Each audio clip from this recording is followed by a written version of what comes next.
Si Bribel ang bell. Ang bala si Bribel ang church bell dira nakang wedding namon yun. Dira ang wedding namon daddy mo. May mga magatuhay man nga pangamuyo sa pagampo sa Senyor Santo Niño. Ang si Tiol bilo. 8 years na nga pagsadsad. Padayon ang pagtuo mas nagakuso. Tani nagpa-interview di si Martin. Aranda ko na yun ano. Viva Senyor! Sa work, especially sa work. Gingrant yung mga wish ko pag mga daily ko man. Sa pamilya ko, sa mga kabataan, good health. Kumanapis mga tiyaga kung gusto ka Viva, Viva, Senyor! Matapos ang pagpangamuyo, ginpatigayon ang tradisyonal na pagsinggit sa mga deboto.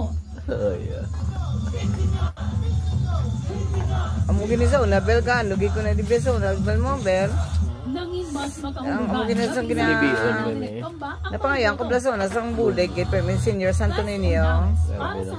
Si Baby Jesus na mo si Senyor Santo Niño. Wow, labi ka gabi belot ara da diyan Mino. Oo. Sad-sad na panawag. Amo ni gusto ko matinan kita. Hindi sa black na sa rin no. Oo. Pero wala yan no. Ya kay kasinaot nang yan mo wala yan naga ginamo. Sinabad gid. Oo. Ang aton nga tribo mo